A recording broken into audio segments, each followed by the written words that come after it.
What's up, you guys? It's Graham here. So for some reason, ever since I was a kid, I've been fascinated with reading and studying up on millionaire habits. Like, it's really fun to think that you've discovered this cheat code to making money that involves waking up at 4 o'clock in the morning, reading for an hour, exercising before the break of dawn, robbing a bank, and that somehow that will manifest itself into more money than you know what to do with. Well, it shouldn't be a surprise that throughout my entire career, I have tried pretty much every single millionaire habit out there for at least some length of time. And well, look, it worked! Okay, no, but seriously, even though there were a few of those habits that I thought were a complete waste of time, there were habits that actually made a difference and made a huge improvement in not only how much money I made, but also how I felt throughout the day. Plus, oddly enough, the habits that were the most effective didn't cost any money, they're quick to start, and when it comes to building wealth, a study confirmed that nearly all successful people do these few things consistently, and that is what's helped shape them into who they are today. So let's go over this list and I'll give you my honest thoughts of someone who's tried them all. And I'll break down exactly what actually works if you're looking for everyday millionaire habits that you could start immediately today for free. But really quick, I just got one favor to ask of you. My birthday is coming up on Thursday, and it would mean the world to me if you just hit the like button for the YouTube algorithm. That's it, that would be the best birthday present ever, and something as simple as hitting the like button helps the YouTube algorithm in recommending my content to a brand new audience. And then if you're interested, feel free to use the link down below in the description, and Public is going to be giving you a completely free stock worth all the way up to $50, and I'm posting all my stock trades on there,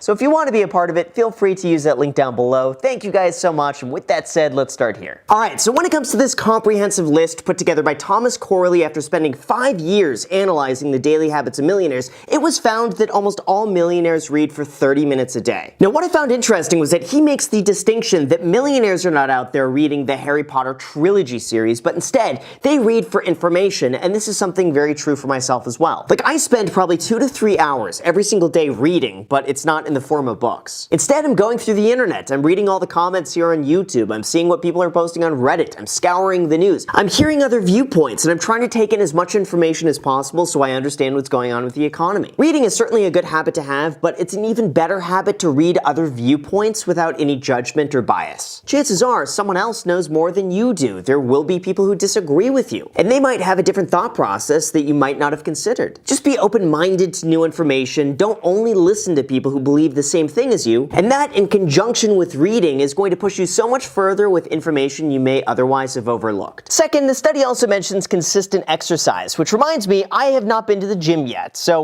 let's go to the gym really quick. Yeah, no, seriously, in the middle of the video, we're going to the gym. Come on, let's go. It was found that 76% of millionaires exercise for at least 30 minutes per day. And even though I haven't been as consistent at the gym as I would have liked, it does help. Every single time I go to the gym, I find myself having more energy the next day, I'm less stressed out, and I just think better. Plus, I've noticed that once you practice consistency in one part of your life, that tends to transfer over into other parts of your life as well. Like, the type of person who goes to the gym every day is probably disciplined enough to also eat healthy every day, to read every day, to track their spending every day, and to smash the like button every single day. So just one little 30-minute tweak to your day could very well set the rest of your life in motion just by getting consistent exercise. Now, third, it was found that successful people surround themselves with other successful people, and I gotta say this one sounds more like an observation than a habit. That's because when I was a 17-year-old kid trying to figure out what I was gonna do when I didn't get into college, I wasn't able to go and say, "Oh well, I guess I'm just gonna go and hang out with multi-millionaires this weekend.